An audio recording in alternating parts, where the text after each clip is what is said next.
Poytaxtimizda dzyudo klublari tarbiyalanuvchilari ishtirokida xalqaro turnir bo'lib o'tmoqda. Musobaqada 2 yosh toifasida o'smirlar bel olishyapti. Bellashuvlarni eng kichik yosh toifasi vakillari boshlab berishdi. Unda yurtimiz dzyudochilari qo'shni mamlakat sportchilariga qarshi raqobatga kirishgan. Klublar o'rtasidagi dzyudo bo'yicha xalqaro musobaqa yoshlarga tajriba almashish, mashg'ulotlarda olgan bilim va ko'nikmalarini amalda sinab ko'rish imkon bermoqda. Bu ularga kelgusi musobaqalarda tatamiga chiqqanda erkin harakat qilishga turtki bo'ladi. Sababi kichik yoshlar nafaqat O'zbekiston klublari, balki qo'shni mamlakat vakillariga qarshi ham bellashuvlarda ishtirok etmoqda.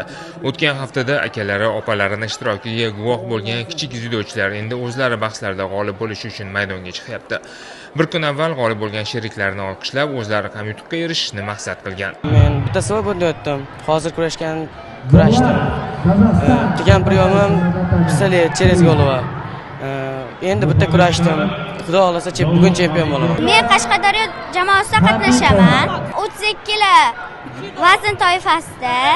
Hozir stolchik orqaga tortishda men yutdim. Birinchi kungi bellashuvlar yakunlariga ko'ra, birinchi oltin medalni Ibrohim Bahodirov qo'lga kiritdi. Bahodirov 2014-2016 yillarda tug'ilgan o'smirlar ishtirok etgan bahslarni 38 kg vaznida finalga chiqib, chempionlik uchun Toshkent shahri vakili Muhammad Sodiq Yusupov bilan kurashdi va unda zafar quchdi.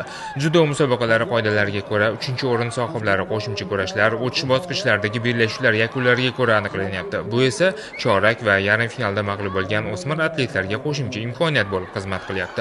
Dastlabki kun yakunlariga ko'ra 42 kg da Chirchiqdan Muhammadali Rajabov, 46 kg da Xorazmdan Jamshid Quronboyev, 50 kg da Usmon Po'latov barcha raqiblaridan ustun kelib, musobaqa g'olibiga aylanishdi.